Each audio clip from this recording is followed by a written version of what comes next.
There's a lot of advice out there about how to write a good college application. Unfortunately, most of it sucks. I'm Nathan Greenberg, and for the past 15 years, I've worked as a college application coach, helping students get into some of the most elite universities in the world. And in this video, I'm going to cover 8 of the most common misconceptions that I've seen about the college application essay. So if you're going to be applying to college, stay tuned, because there's a good chance that whatever you think you know is wrong.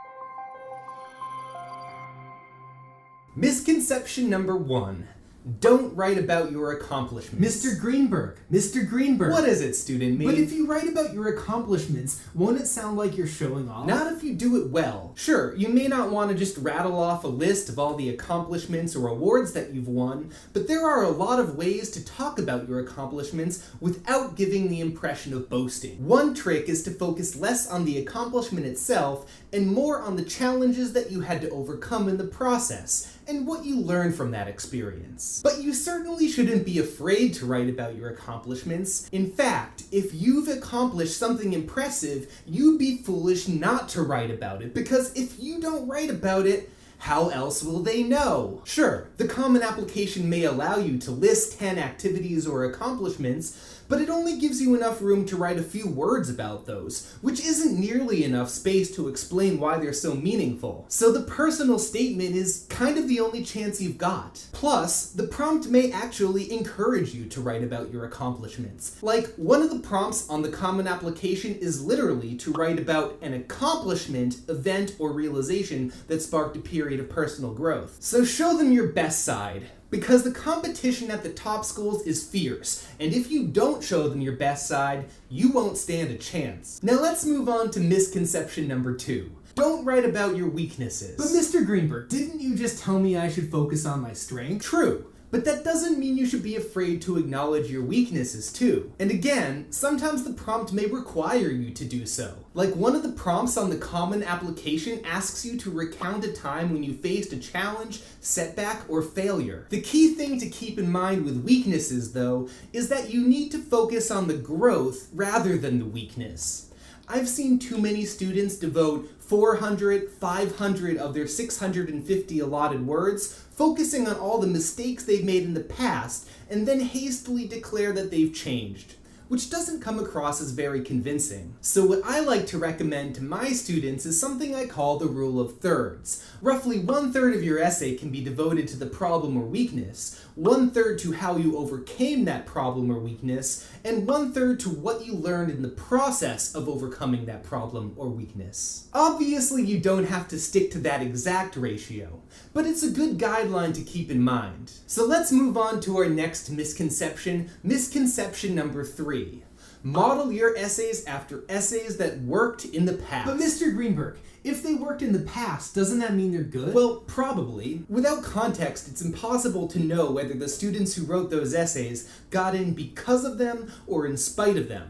Still, I reckon that most of the essays you see in those compilations of 50 successful essays are in fact pretty good. But that doesn't mean you should model your own essay after them. Think of the personal statement as a well-tailored suit. What looks great on somebody else might be a terrible fit for you. Sure, there may be some essays that are objectively bad, just as there are some suits that are made from shitty materials. But what makes an essay truly good is its ability to convey what's special about you to the admissions officers. And since you are a unique individual, you'll want a unique essay. Looking at other people's essays for inspiration, even if they're good, will most likely just stifle your creativity. Which brings us to misconception number 4.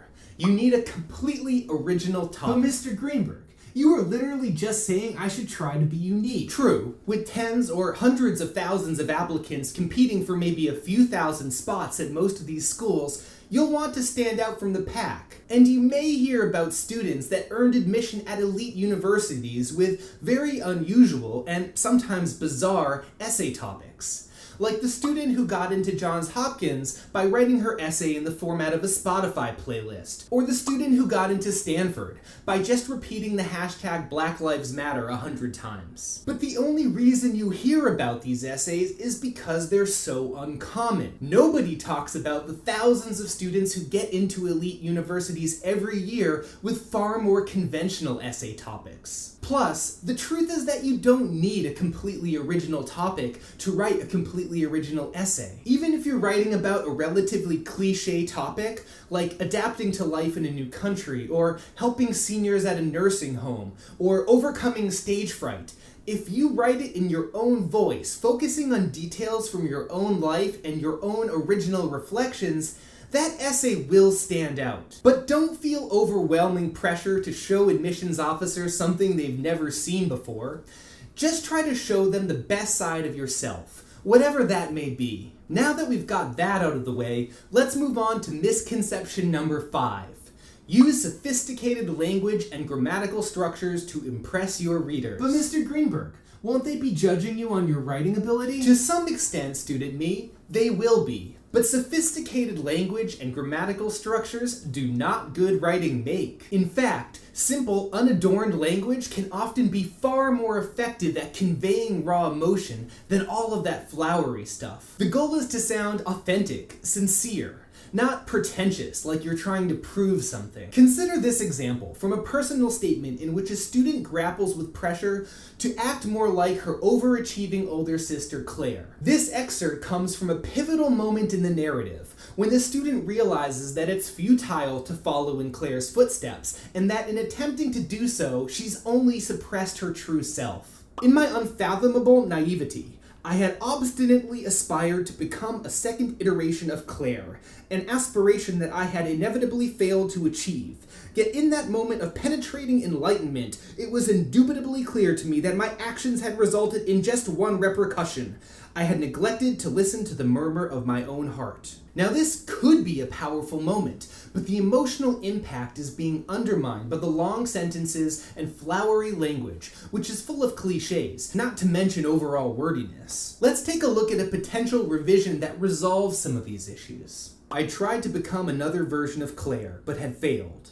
Worse, in doing so, I'd failed to be myself. Now isn't that much more powerful? Plus, it's also more efficient. Keep in mind that you only get 650 words. Why waste 60 words on what you can say in 20? So with brevity in mind, let's move on to the next misconception. Misconception number 6. Everything you write needs to be 100% true. Mr. Greenberg, are you saying I can just make stuff up? Because if you are, I'm going to tell them that I've developed a cure for cancer and that I was shortlisted for the Nobel Prize. Hold up, student me.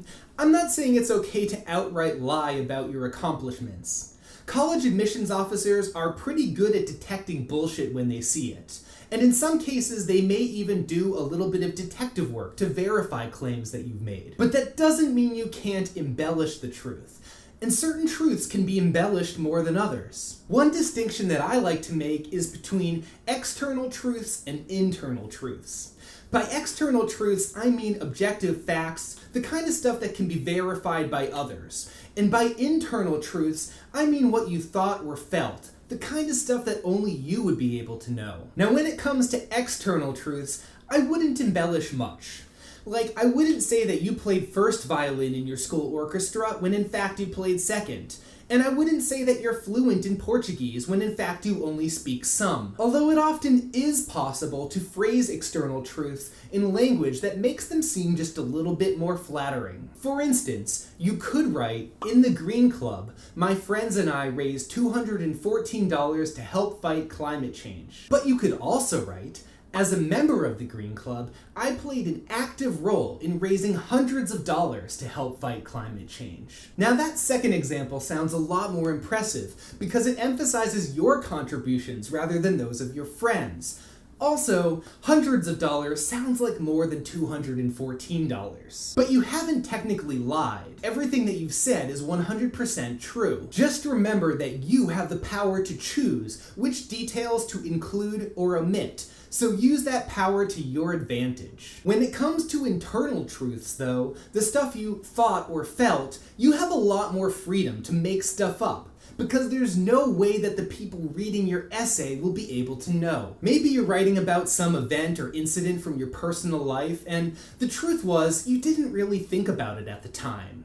But if you claim that it had a profound impact on you, you might end up with a better story. Because ultimately, that's what you are. A storyteller. And although the story you're telling may be the story of your own life, that doesn't mean you need to stick entirely to the facts. As the famous writer Tim O'Brien observed, sometimes you need to make up a few things to get at the real truth. So with that in mind, let's move on to misconception number 7. You have to do it alone. But Mr. Greenberg, I heard you're not allowed to get help on your applications. You're right, student me. Most schools make it pretty clear that you're not. But the majority of successful applicants do get some kind of outside help on their applications, and there's a good reason for that. Because no matter how good a writer you may be, no matter how confident you may be in your own ideas and vision, you can learn a lot from an outsider's perspective. Let's face it, it can be hard to write about yourself, and harder still to objectively judge what you've written.